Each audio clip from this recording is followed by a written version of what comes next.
போறோம். அப்ப என்னை சுத்தி யார் இருக்காங்க அப்படின்னு சொன்னோம்னா, நான் மட்டும் இல்ல, என்னை சுத்தி என்னை நம்பி இருக்கக்கூடிய அங்க இருக்கக்கூடிய எனக்கு கன்சியூம் பண்ணக்கூடிய ஆட்கள், என்னை கன்சியூம் பண்ணக்கூடியவளா இருக்கலாம், அல்லது என்னை டீகம்போஸ் பண்ணக்கூடியவளா இருக்கலாம், நான் டிபெண்ட் பண்ணி இருக்கக்கூடிய அந்த ப்ரொடியூசர்ஸா இருக்கலாம்.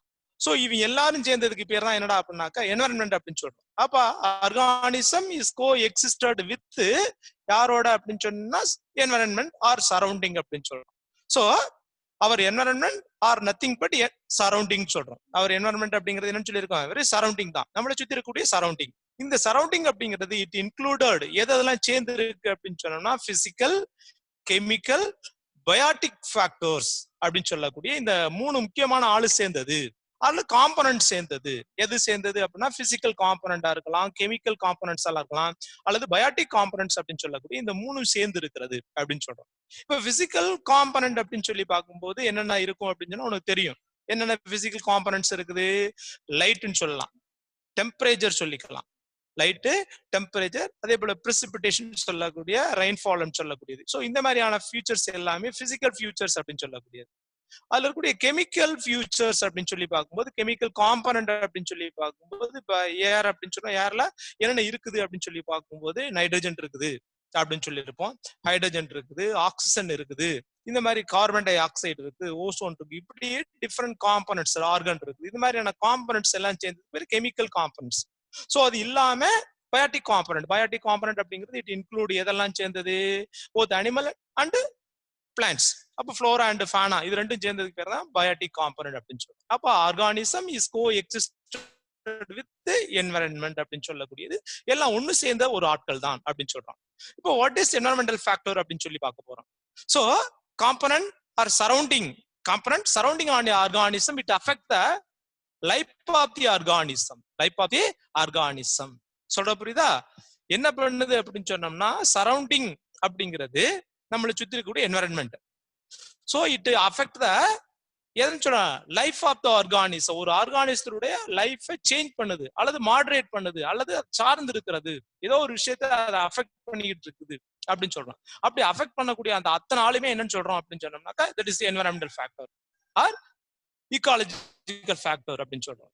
சோ இது எல்லாமே எப்பரா இருக்குன்னா all such factors like physical, chemical, biotic component, all such factors அப்படிங்கிறது together அப்படிங்கிறது ஒன்னு சேர்ந்து இருக்கிறது. இப்படி ஒன்னு சேர்ந்து இருந்தக்கூடிய அத்தனை ஃபேக்டருமே that is ecological factor or என்ன பேர் சொல்லிக்கலாம், environmental factor அப்படின்னு சொல்லிக்கலாம். ecological factor சொல்லிக்கலாம் அல்லது environmental factor அப்படின்னு சொல்றோம். இந்த environmental factors அப்படிங்கிறது they are classified into the based on the living nature. So living nature based பண்ணி biotic factor ஆவும் abiotic factor அப்படிங்கிற ரெண்டு கேட்டகரியா கிளாசிஃபைட் பண்றோம். biotic factor, abiotic factors. So biotic factors are otherwise called living factor அப்படின்னு சொல்லுவோம், living factors. அதே போல abiotic factors are otherwise called non living factors அப்படின்னு சொல்லுவோம், non living factors. அப்ப லிவிங் ஃபேக்டர், நான் லிவிங் ஃபேக்டர், இப்ப ரெண்டும் சேர்ந்ததுதான் என்னன்னு சொல்லியிருப்போம், ecological factor ஆர் என்ன சொல்லியிருப்போம், என்விரான்மெண்டல் ஃபேக்டர்ஸ் அப்படின்னு சொல்றோம். என்விரான்மெண்டல் ஃபேக்டர்ஸ் அப்படின்னு சொல்லக்கூடியது. சோ இதே இன்னும் சேஞ்ச் பண்றோம் எப்பரா அப்படின்னு சொன்னோம்னா, இந்த environmental factor or ecological factors are meaningfully classified.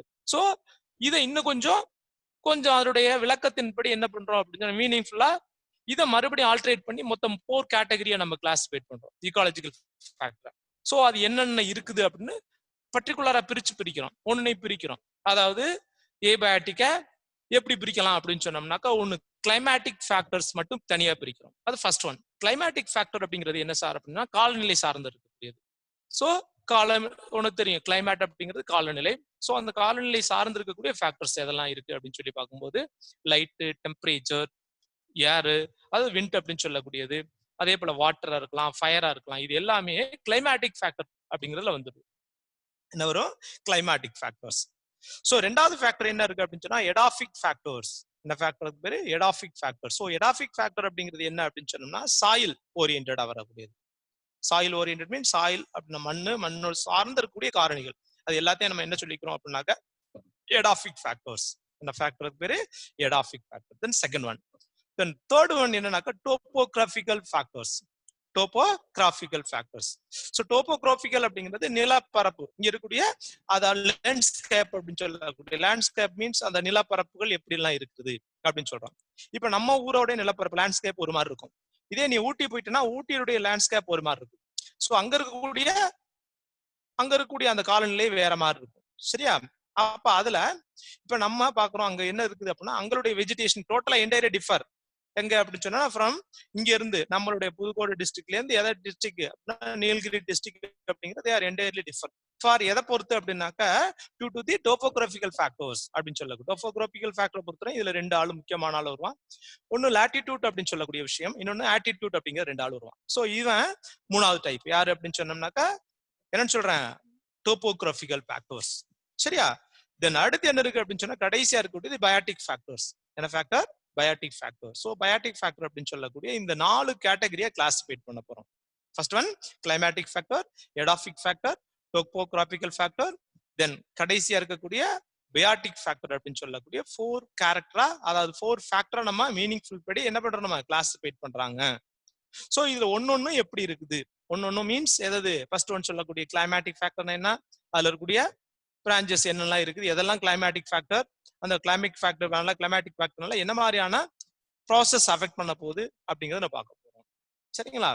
So அதே மாதிரி சாயில் அப்படின்னு சொல்லக்கூடிய எடாபிக் ஃபேக்டர்னா என்ன, தென் டோபோகிராபிக்கல் ஃபேக்டர், தென் பயாட்டிக் ஃபேக்டர். இது முடிச்சாவே என்வரான்மெண்டல் ஃபேக்டர் அப்படிங்கிற டாபிக் முடிஞ்சு போயிடும். அதுக்கடுத்து என்வரான்மெண்டல் அடாப்டேஷன் அல்லது ஈகாலஜிக்கல் அடாப்டேஷன் அப்படிங்கிறது வந்துடும்.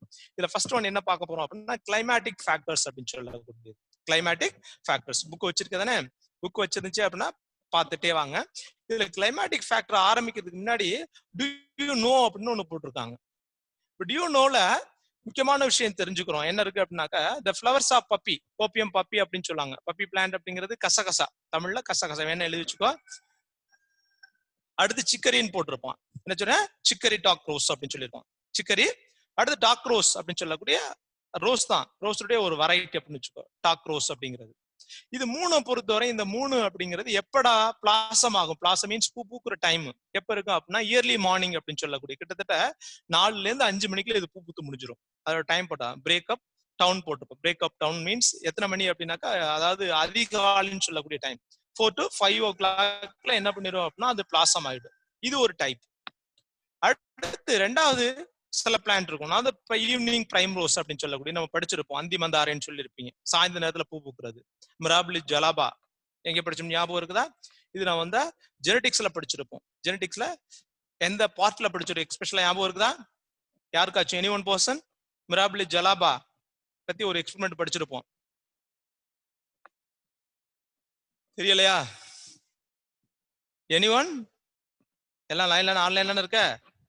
சோ மிராபிலி என்னமா சொல்லுமா, செகண்ட் லெசன் தான். கிளாசிக்கல் ஜெனடிக்ஸ்லாம் சொல்லி கொடுத்தேன், எதுன்னு தெரியுதா? மிராபிலி ஜலாபா என்னமா? incomplete dominance. Very good, very good. Incomplete dominance. Incomplete dominance. So dominance, incomplete dominance கான எக்ஸாம்பிளா எதை படிச்சிருப்பேன் அப்படின்னு சொன்னோம்னா மிராபிலி ஜலாபா பத்திரம். That is a evening prime rose அப்படின்னு படிச்சிருப்போம். ஏன் இது ஈவினிங் பிரைம் ரோஸ் அப்படின்னா due to the genetical changes, sudden changes வந்தது. சோ அங்க இருக்கக்கூடிய பூ பூக்குற டைமிங்ல பிளாசம் ஆகக்கூடிய டைம்ல சேஞ்சஸ் வந்துச்சு அப்படின்னு சொல்றோம். அது எப்படா பூ பூக்கும் அப்படின்னு சொன்னோம்னா அது ஈவினிங் ஒரு 5 to 6 o'clock அது பூ பூக்க ஆரம்பிச்சிடும். 5 to 6 o'clock அது பூ பூக்கும். இப்ப பாத்தீங்கன்னா சில பூ பாத்தீங்கன்னா விடிஞ்ச நேரத்துல, அதாவது 6 மணிக்கு பிறகு பூ பூக்குறது, அதாவது சன்லைட் படும்போது பிளாசம் ஆகும் சிலதெல்லாம். சில பிளான்ட் பாத்தீங்கன்னா 4ல இருந்து 5 மணி சன்லைட்டே படாததுக்கு முன்னாடி என்ன பண்ணிடும், பிளாசம் ஆயிடுது. சில நேரத்துல பாத்தீங்கன்னா சன் செட் ஆகும்போது, சன் மீன்ஸ் சூரியன் மறைஞ்சிருச்சு, மறைஞ்சதுக்கு பிறகு சில நேரத்துல பூ பூக்குது. சோ அப்படி பூ பூக்கவும் பிளான்ட் இருக்குது. சோ தட் இஸ் கால்ட் என்ன சொல்லுன்னா டியூர்னல் ரிதம் அப்படின்னு சொல்றோம். தட் இஸ் டியூர்னல் ரிதம் மீன்ஸ் இது ஒரு மாறுபட்ட ஒரு ரிதம். ரிதம் மீன்ஸ் அதுல இருக்கக்கூடிய ஒரு மாறுபாடு. டியூர்னல் ரிதம் மீன்ஸ் சில நேரத்துல அதாவது சன்லைட் படாமலும் சில நேரத்துல பூ பூக்கலாம் அப்படின்னு சொல்றோம். சோ இது டியூ டு தி கிளைமேட்டிக்கல் ஃபேக்டர்னால வரக்கூடியது அப்படின்னு சொல்லுவோம். நம்ம ஃபர்ஸ்ட் பார்க்க போறது கிளைமேட்டிக்கல் ஃபேக்டர்ஸ் அப்படின்னு சொல்ல போறோம். Climatical factors. So climatical factor அப்படிங்கிறது it is one of the ரொம்ப முக்கியமான, it is important factor. It will control the plant life அப்படின்னு சொல்றோம். கிளைமேட்டிக் ஃபேக்டர் அப்படிங்கிற ஒரு ஃபேக்டர் இல்ல லைஃபே கிடையாது. லைஃப் மீன்ஸ் எந்த ஆர்கானிசம் உயிரோட வாழ முடியாது. சோ அதனாலதான் it is important factor. It will control the plant life. தாவரங்களுடைய எல்லா செயல்பாடுகளையும் கட்டுப்படுத்தக்கூடிய ஒரு முக்கியமான ஒரு ஃபேக்டர் அப்படிங்கறத யாரும் சொல்லியிருக்கோம். That is a climatic factor. So climatic factor அப்படிங்கிறவன் இட் இன்க்ளூட் யாரெல்லாம் சேர்ந்து இருக்கிறான் அப்படின்னு சொல்லி பார்க்கும்போது கிளைமேட்டிக்கல் ஃபேக்டர் பொறுத்தவரை இட் இன்க்ளூட் ரொம்ப முக்கியமானது லைட். சன்லைட் அப்படின்னு சொல்லக்கூடிய லைட், அது சோலார் எனர்ஜியா இருந்தாலும் சரி, எந்த எனர்ஜி சரி, லைட் அப்படிங்கிற ஒரு முக்கியமான ஆள் இருக்கான். தென் செகண்ட் ஒன் டெம்பரேச்சர் அப்படிங்கிறது என்ன சொல்லுவோம், டெம்பரேச்சர் அப்படின்னு சொல்லக்கூடியது வெப்பநிலை. தென் மூணாவது என்ன சொல்ல போறோம் அப்படின்னா வாட்டர், நீர் அப்படின்னு சொல்லக்கூடிய வாட்டர். தென் ஃபோர்த் ஒன் விண்ட், விண்ட் அப்படிங்கிறது அங்க இருக்கக்கூடிய காற்று அப்படின்னு சொல்லக்கூடியது. தென் ஃபயர். மொத்தம் 5 கிளைமேட்டிக்கல் ஃபேக்டர் படிக்க போறோம். என்னென்ன கிளைமேட்டிக்கல் ஃபேக்டர் இருக்குது? ஃபர்ஸ்ட் ஒன் லைட், தென் second one temperature, then third water, fourth one wind, last one என்ன சொல்றேன், ஃபயர். சோ இந்த 5 தான் என்னது அப்படின்னாக்க கிளைமேட்டிக்கல் ஃபேக்டர். இந்த கிளைமேட்டிக்கல் ஃபேக்டர் எப்படி பிளான்ட்டுடைய லைஃப அஃபெக்ட் பண்ண போகுது, பிளான்ட்டுடைய லைஃப அஃபெக்ட் பண்ணது, அல்லது ஹியூமனுடைய லைஃப, பிளான்ட் ஃப்ளோரா பானாவுடைய லைஃப் எப்படி அஃபெக்ட் பண்ண போகுது, அது என்ன மாதிரியான வேலையெல்லாம் செஞ்சுக்கிட்டு இருக்குது அப்படிங்கறது பார்க்க போறோம். சோ அதுல ஃபர்ஸ்ட் ஒன் என்ன இருக்கு அப்படின்னு சொன்னோம்னா லைட் அப்படிங்கிறோம். சோ லைட் அப்படிங்கிறது ரொம்ப முக்கியமான ஒரு ஃபேக்டர். திட் இஸ் பேசிக் ஃபேக்டர் அப்படின்னு சொல்லி. லைட் இல்லைன்னா ஒரு நிமிஷம் யோசிச்சு பாரு, யோசிச்சு கட் பண்ணி பாரு. நம்மள லைட் இல்ல, அமாவாசை இருட்டுன்னு வச்சுக்கோ, அப்ப லைட் இல்லாத டைம். ஏன் அப்படின்னா அங்க என்ன கிடையாது, நிலவு வரல, மூன் வரல. சோ மூன் இல்லாத நேரத்துல பாத்தீங்கன்னா இருட்ட கருக்கும்னு இருக்கும், வெளில போக முடியாது. சொல்ற புரியுதா? அப்ப இருட்டா இருக்குது அப்படின்னு சொல்றோம். என்னவா இருக்கு, இருட்டா இருக்கு, லைட் இல்லாத நேரம். அப்ப லைட் அப்படிங்கிறது இல்ல அப்படின்னா எல்லாருமே என்ன இருப்போம், எந்த வித்தியாசம் கண்டுபிடிக்க முடியாது, எல்லாம் ஒரே மாதிரி இருக்கும், ஒரு வித்தியாசம் மாறிடுவான். சரிங்களா? சோ லைட் அப்படிங்கிறது ரொம்ப முக்கியமான ஒரு well known factor needed for basic physiological process of plants.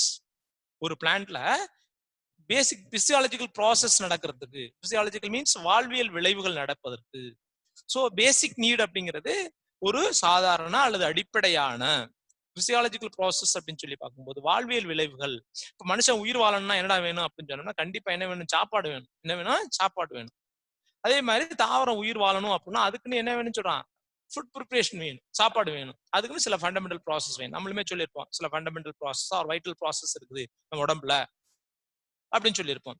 So அதுல ரொம்ப முக்கியமானது பிளான்ட்ல பேசிக் பிசியாலஜிக்கல் ப்ராசஸ் அப்படிங்கும் போது அதுல ரொம்ப முக்கியமான ஒரு ப்ராசஸ் அப்படிங்கிறது போட்டோசிந்தசிஸ். உனக்கு தெரியும், synthesis with help of light அப்படிதான் படிச்சிருப்போம். Photo means light, photo synthesis literally mean by synthesis with the help of light. அதான் photosynthesis அப்படின்னு சொல்லியிருப்போம். photosynthesisக்கான மீனிங் என்ன சொல்லியிருப்போம், யாரு 418 லெப்டா இருக்குது பாத்துப்போம்.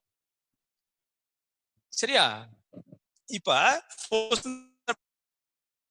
இருக்கட்டும், போட்டோசிந்தசிஸா இருக்கணும், அதுக்கு டிரான்ஸ்பிரேஷன் அப்படின்னு சொல்லக்கூடிய, டிரான்ஸ்பிரேஷன் அப்படிங்கிறது ஒண்ணு தெரியும், நீராவி போக்கு அப்படின்னு சொல்லக்கூடிய ப்ராசஸ். சோ இதுவும் எது அப்படின்னாக்கா டியூ டு தி லைட். எதை பொறுத்து அப்படின்னு சொன்னா லைட்டை பொறுத்தா இது நடக்கும் அப்படின்னு சொல்றோம். அடுத்து சீடு ஜெர்மினேஷன் அப்படின்னு சொல்லக்கூடிய, விதைகள் முளைப்பது, அதுக்கு பேர் சீடு ஜெர்மினேஷன் அப்படின்னு சொல்லக்கூடிய ப்ராசஸ். அடுத்து ஃபிளவரிங் அப்படின்னு சொல்லக்கூடியது, தாவரங்களானது பூ பூக்கணும், தாவரங்கள் என்ன பண்ணணும், பூ பூக்கணும். சோ இது எல்லாமே பேசிக் ப்ராசஸ். போட்டோசிந்தசிஸா இருக்கட்டும், அல்லது டிரான்ஸ்பிரேஷனா இருக்கட்டும், அல்லது என்ன சொல்ல சீடு ஜெர்மினேஷன், விதை முளைச்சாகணும். அதான் என்ன சொல்லியிருப்போம், லைட் சென்சிட்டிவ் சீட்ஸ் அப்படின்னு சொல்லியிருப்போம். 11th நடக்கும்போது சொல்லியிருப்பேன். லைட் சென்சிட்டிவ் மீன்ஸ் ஒளி பட்டால் முளைக்கக்கூடிய விதைகள், that is called light sensitive seeds அப்படின்னு சொல்லக்கூடியது. சோ அந்த எது வேணும்னு சொல்றாங்க, லைட் தேவை. எதுக்கு, சீடு ஜெர்மினேஷன் ஆகுறதுக்கு. தென் ஃபிளவரிங் ஆகுறதுக்கு, ஃபிளவரிங் அப்படிங்கிறது என்ன சொல்லலாம், பூ பூக்குறதுக்கு லைட் தேவை அப்படின்னு சொல்றோம். சோ இதெல்லாமே பேசிக் ப்ராசஸ்க்கு தேவையா, எது, லைட் தேவை அப்படின்னு சொல்றேன். அதுக்கு ஒரு இன்னொரு முக்கியமான, இப்ப நம்ம என்ன சொல்றோம்னாக்க வித்தியாசப்படுத்துறோம், நம்மளால பார்க்க முடியுது. எதை பார்க்க முடியுது, என்னைய நீங்க பார்க்க முடியும், எனக்கு பின்னாடி ஒரு பேக்ரவுண்ட்ல ஒண்ணு தெரியுது, என்ன பிளாக் போர்டு தெரியுது, தெரியுது தெரியுதா தெரியலையா, நான் என்ன கலர் சட்டை போட்டிருக்கேன் அப்படிங்கிறது தெரியுது, உங்களை பண்ண முடியுதா இல்லையா, என் தலை என்ன கலர்ல இருக்குது அப்படின்னு உங்களால ஐடென்டிஃபிகேஷன் பண்ண முடியும், என்னுடைய மூக்கு இந்த பார்ட்லாம் என்ன கலர்ல இருக்கு அப்படிங்கிற உங்களால கண்டுபிடிக்க முடியுது. இது காரணம் என்னடா அப்படின்னாக்க இங்க வெளில இருக்கக்கூடிய லைட். இப்போ ஒரு நிமிஷம் யோசிச்சு பாரு, நான் வந்து என்ன பண்றேன் அப்படின்னாக்கா என்னுடைய கேமராவை லாக் பண்ணிட்டேன், அமுக்கிட்டேன்னு வச்சுக்கோ.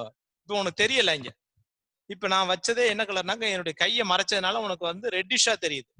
இப்ப நான் பிளாக் கலர்ல அதை அடைச்சிருந்தேன் அப்படின்னாக்கா எதுவுமே உனக்கு தெரியாது, இங்க எதுவுமே உனக்கு தெரியாது. அப்ப நம்மளுடைய பார்வை அப்படின்னு சொல்றதுக்கு that is visible spectrum or visible eyes அப்படின்னு சொல்லக்கூடிய, அதாவது விசிபிள் லைட் அப்படின்னு சொல்றோம், visible light or visible spectrum அப்படின்னு சொல்றோம். இந்த விசிபிள் ஸ்பெக்ட்ரம் அப்படிங்கிறது என்ன அப்படின்னு சொல்லணும், the portion of the sunlight with என்ன பண்ணுது அப்படின்னு சொன்னோம்னா the portion of the sunlight which can be resolved by human eyes. ஒரு குறிப்பிட்ட ஒளியை, இப்ப சன்லைட்ல இருந்து நிறைய வருது, not only for visible spectrum, அது இல்லாம நிறைய ரேடியேஷன்ஸ் வருது அப்படின்னு பிசிக்ஸ்ல படிச்சிருப்ப. அப்ப எங்க இருந்து வரக்கூடிய அப்படின்னு சொன்னோம்னா the portion of sunlight எங்க இருந்து வருது அப்படின்னா ஃப்ரம் சன்ல இருந்து தான் வருது. என்ன பண்ணுது அப்படின்னு நம்மளுடைய ஐ ரிசால்வ் பண்ணுது, கேப்சூர் பண்ணுது, கண்ணால பார்க்க முடியுது. சரியா? அப்படி எந்த அளவு நம்மளுடைய கண்ணு அந்த லைட்டை பார்க்க முடியுதோ அந்த ரிசால்விங் கெப்பாசிட்டி அந்த லைட்டுக்கு என்ன பேர் சொல்றாங்கன்னாக்க visible light or visible spectrum. Visible spectrum கண்ணுறு நிறமாலை அல்லது கண்ணுறு ஒளி அப்படின்னு சொல்றோம். கண்ணுறு ஒளி, கண்ணால் பார்க்கக்கூடிய அந்த ஒளிகள். இந்த கண்ணால் பார்க்கக்கூடிய ஒளிகள் அப்படிங்கிறது எவ்வளவு அந்த லைட்டு அதாவது இன்டென்சிட்டி ஆஃப் லைட்டை நம்ம எப்படி மெஷர் பண்ணுவோம் அப்படின்னு சொன்னோம்னா நேனோமீட்டரை வச்சு நம்ம மெஷர் பண்ணுவோம். ஸோ எவ்வளவு நேனோமீட்டர் உள்ள நம்மளுடைய கண்ணுக்கு எவ்வளவு ரிசால்விங் கெப்பாசிட்டி இருக்குது. ரிசால்விங் கெப்பாசிட்டி அப்படிங்கிறது 400 நானோமீட்டர்ல இருந்து 700 நானோமீட்டர் வரை இருக்கக்கூடிய லைட்டை நம்ம என்ன பண்ண முடியும், பிரிச்சு பார்க்க முடியும். That is a visible light அப்படின்னு சொல்லக்கூடியது. 400 நானோமீட்டர் டு 700 நானோமீட்டர். இது நோட் பண்ணி வச்சுக்கோ. 400 நானோமீட்டர் அப்படிங்கிறது எங்க ஆரம்பிக்கும் அப்படின்னு சொன்னோம்னா அல்ட்ரா வயலட் முடிஞ்சதுக்கு பிறகு வயலட்னு ஆரம்பிக்கும். 400 நானோமீட்டர் எங்க ஆரம்பிக்கும், அல்ட்ரா வயலட் அப்படிங்கிறது நம்ம படிச்சிருப்போம், அது ரேடியேஷன்ஸ். அதுக்கு அடுத்த லைட் அப்படிங்கிறது 2 பேர் வெளில போயிட்டு 448 வெளில போயிருச்சு.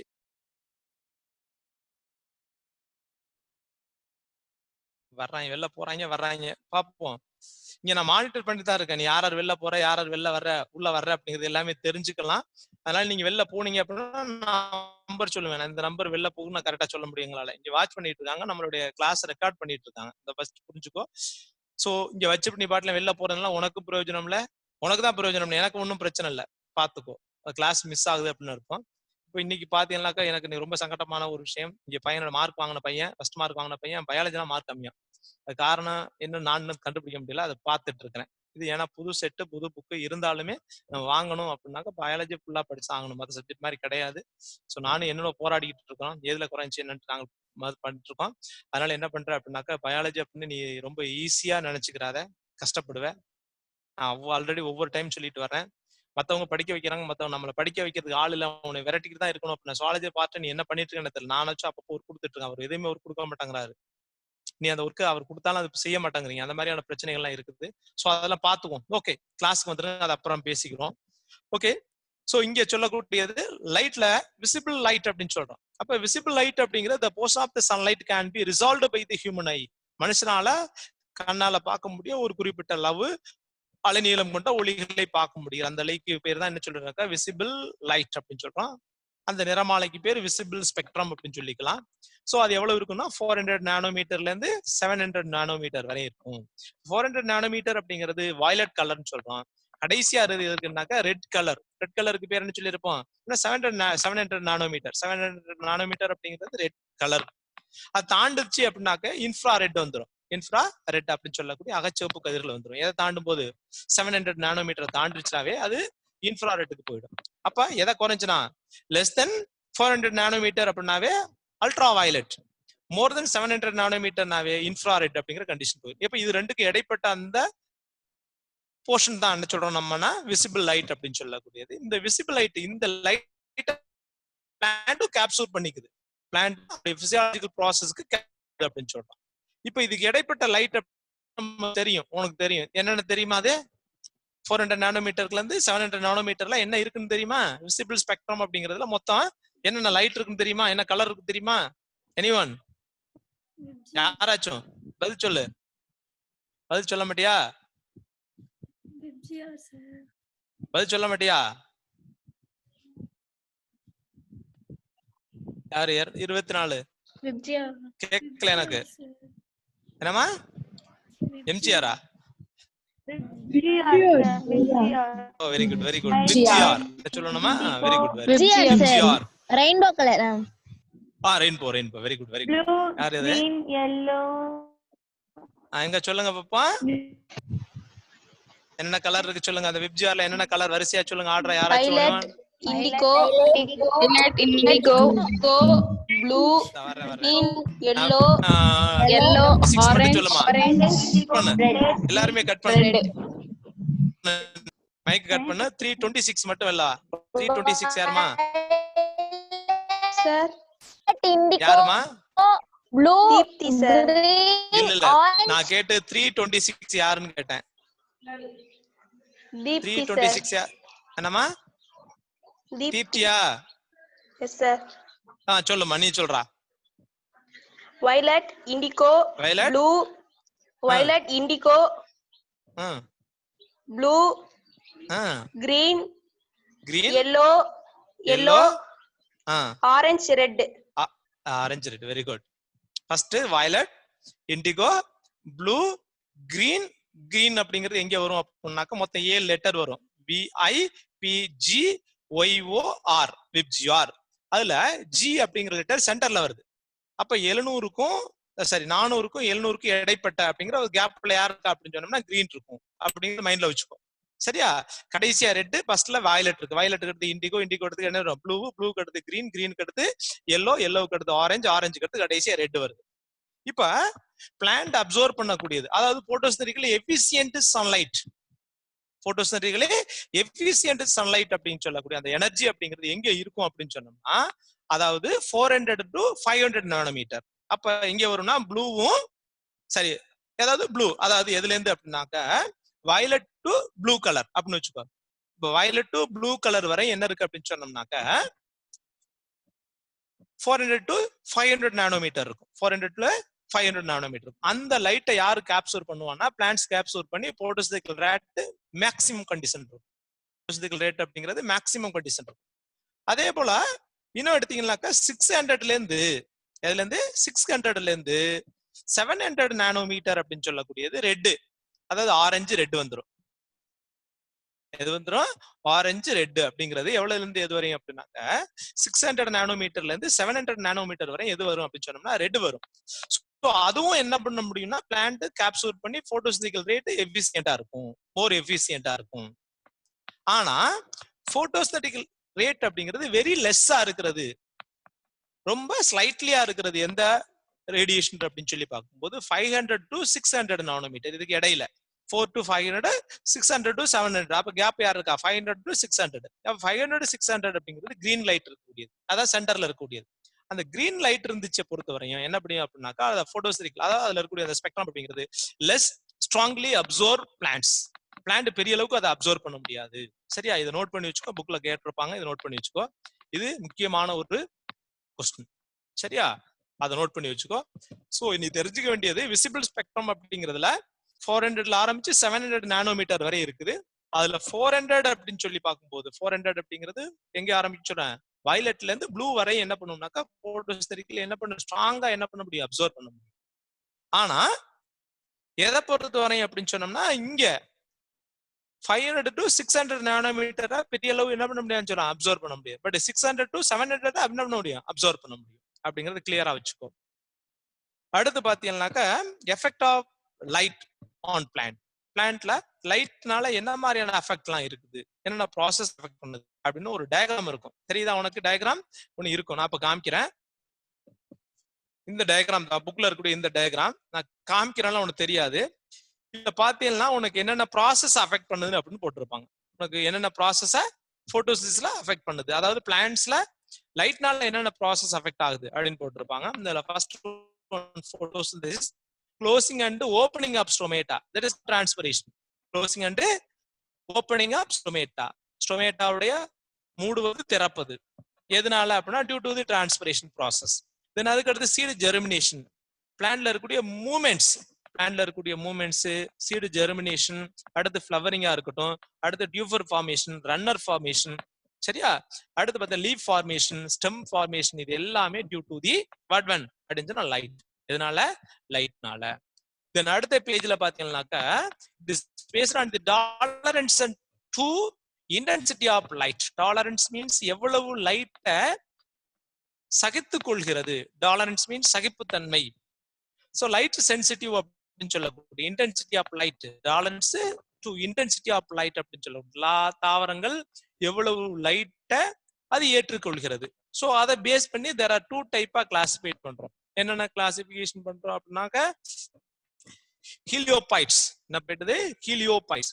ஹீலியோபைட்ஸ் அப்படின்னு சொல்றோம். இன்னொரு சாகோஃபைட் அப்படின்னு சொல்றோம். ஹீலியோபைட், சாகோஃபைட். சோ சாகோஃபைட்டுக்கும் ஹீலியோபைட்ஸுக்கு என்ன சார் வித்தியாசம் அப்படின்னா ஒன்னே வித்தியாசம் தான். ஹீலியோபைட்ஸ், பைட்னாவே பிளான்ட். ஹீலியோ மீன்ஸ் என்ன பண்ணும் அப்படின்னு சொன்னோம்னா தோஸ் பிளான்ட் லவ்விங் லைட், அவ்வளவுதான். என்ன லைட் லவ்விங் பிளான்ட் அப்படின்னாவே அதுக்கு பேர் ஹீலியோபைட்ஸ். லைட் லவ்விங் பிளான்ட் மீன்ஸ் எதை ஏத்துக்கிறது, லைட்டை ஏத்துக்கிருச்சு அப்படின்னா அதுக்கு பேரு லைட் லவ்விங் பிளான்ட்டுக்கு பேர் heliophytes. Example lot of angiosperm plant. நம்ம பிளான்ட் எல்லாமே எதை ஏத்துக்கிறோம், லைட்டை வாங்கிக்கிறோம். சில பிளான்ட் லைட் பெரிய அளவு இருந்துச்சு அப்படின்னா வாழ முடியாது, அது சேட் லவ்விங் பிளான்ட் அப்படின்னு சொல்லுவோம். சேட்னா நிழல் நாட்ட தாவரங்கள். நிழல் நாட்டு மீன்ஸ் நிழல்கள் இருந்தா அந்த இடத்துல வளரக்கூடிய தாவரங்கள், அது பேர் ஷேட் லவ் பிளான்ட்ஸ் அப்படின்னு சொல்லக்கூடியது. அதான் என்ன சாகோபைட்ஸ் அப்படின்னு சொல்றது. சாகோபைட்ஸை பொறுத்தவரை example bryophytes and pteridophytes. Bryophytes and pteridophytes. So இது ரெண்டுமே சாகோபைட்ஸ் அப்படின்னு சொல்றோம். சாகோ மீன்ஸ் என்ன பண்ணுன்னு சொல்றேன், நிழலை விரும்பக்கூடிய தாவரங்கள். ஹீலியோபைட்ஸ் அப்படிங்கிறது எதை விரும்புதுன்னு சொல்றான், லைட்டை விரும்பக்கூடியது. Light loving plant, shade loving plant அப்படின்னு கிளாசிஃபைட் பண்றோம். அது ஆஞ்சியோஸ்போம், இது ப்ரையோபைட் அண்ட் டெரிடோபைட்ஸ். நோட் பண்ணி வச்சுக்கோ. What are the differences between heliophytes, sciophytes. சரியா? ரைட்னா பிளான்ட்ஸ், ஹீலியோ அப்படிங்கிறது light loving, scio means shade loving அப்படின்னு சொல்றது நோட் பண்ணி வச்சுக்கோ. அடுத்து நோன்ல ஒண்ணு போட்டிருப்பாங்க, அதுல இன்னொன்னு போட்டிருப்பாங்க the deep sea, அதாவது ஆழமான கிட்டத்தட்ட 500 அடிக்கு கீழே இருக்கக்கூடிய லைட். அதாவது ஆழத்துல பாத்தீங்கன்னா லைட் பெரிய அளவுக்கு ஊடுருவி போக முடியாது, அங்க என்ன கிடைக்காது அப்படின்னா லைட் எனர்ஜி கிடையாது. எனர்ஜி கிடைக்காம சன்ன உள்ள முடியாது, அப்படி போக முடியாத இடத்துலயும் உயிரினங்கள் உயிர் வாழுகிறது. அது ஹவு அப்படின்னு கேட்பான். இது நானும் உனக்கு கேட்கிறேன், ஏன் அங்கே கிடைக்காதுல அந்த இடத்துல உயிர் வாழ முடியல, ஆனா அதையும் சில தாவரங்கள் அல்லது பிளான்ட்ஸ் என்ன பண்ணுன்னு சொல்லலாம், சர்வை பண்ணி இருக்குது அப்படிங்கறத படிப்போம். நம்ம படிப்ப போறோம், அதை பார்ப்போம். அடுத்து டியூனோல கிளைமேட்டாலஜி அப்படின்னு ஓட்டுப்பான். Paleo climatology. ஸோ கிளைமேட்டாலஜி அப்படிங்கிறது ஸ்டடி ஆஃப் கிளைமேட்ஸ், அவ்வளவுதான். அதுல பேலியோ கிளைமேட்டாலஜி மீன்ஸ் என்ன சொல்றான், ஃபாசிலைசேஷன் ஆஃப் கிளைமேட்.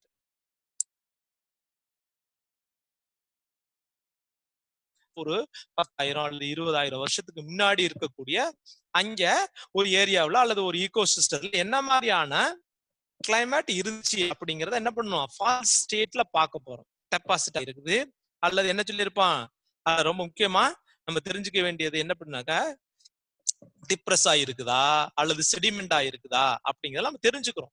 இப்ப எப்படி சார் தெரிஞ்சுக்கிறோம் அப்படின்னு சொன்னா, ஃபார் எக்ஸாம்பிள் அதாவது அதுல போட்டுருவான் பாரு, to help the reconstruct post climate. ரொம்ப வருஷத்துக்கு முன்னாடி இருந்த ரீகன்ஸ்ட்ரக்ட் மீண்டும் உருவாக்குவது. எப்படி, to help the reconstruct post climate. ரொம்ப வருஷத்துக்கு முன்னாடி இருந்த அந்த கிளைமேட்டுக்கெல்லாம் எப்படி தெரிஞ்சிருக்கும், அவர் பிளானட் அப்படின்னு சொல்லக்கூடிய நம்மளுடைய உலகத்துல ஃப்ளோரா எப்படி இருந்துச்சு, ஃபேனா எப்படி இருந்துச்சு, ஒரு ஈகோ சிஸ்டம் எப்படி இருந்துச்சு, அங்க எப்படி உயிரினம் வாழ்ந்துச்சு அப்படின்னு தெரிஞ்சுக்கிட்டோம் அப்படின்னா that is called paleo climatology. Value climatology எப்படி சார் உருவாயிருக்கும் அப்படின்னு பார்க்கும்போது, ஒரு 10,000 வருஷத்துக்கு முன்னாடி இருக்கக்கூடிய அந்த தாவரமா இருக்கலாம் அல்லது விலங்குகளா இருக்கட்டும், இது எல்லாமே என்ன பண்ணுச்சுன்னாக்கா அங்க இருக்கக்கூடிய கிளைமேட்ல ஐஸ், ஸ்னோ அல்ல ஹைட்ரோ ஐஸ்ல வரக்கூடிய ட்ராப் என்ன பண்ணிருக்கும்னா அதை அப்படியே மூழ்கி வச்சிருக்கும். இப்ப நீங்க ஒண்ணு தெரியும், ஒரு தாவரம் இருக்குது, அந்த தாவரத்தை நீங்க ஒண்ணு இல்ல, ஒரு வீட்டுல நீங்க ஃப்ரீசர் வச்சிருப்பீங்க, அதுல பாத்தீங்கன்னாக்கா ஒரு மீட்டு அல்லது சிக்கன் அல்லது ஃபிஷ்ஷோ தூக்கி உள்ள வைப்பீங்க, ஃப்ரீசருக்குள்ள உள்ள வைப்பீங்க. ஃப்ரீசர்ல உள்ள வைக்கும் போது என்ன பண்ணுன்னா அந்த மீட்டே தெரியாத அளவுக்கு என்னன்னா ஸ்னோ அப்படின்னு சொல்லக்கூடிய ஐஸ் ஃபார்ம் ஆயிடும். அந்த ஐஸ் ஃபார்ம் ஆயிருச்சுனாக்கா நீ எத்தனை வருஷம் வேணுமாலும் அதே மாதிரி கண்டிஷன்ல வச்சுக்கலாம். அதே மாதிரி அது கண்டிஷன் என்ன பண்ணா, நீ எப்போ கொண்டு போய் டெம்பரேச்சர்ல வைக்கிறியோ, வெயில வச்சியோ, அப்ப என்ன பண்ணும்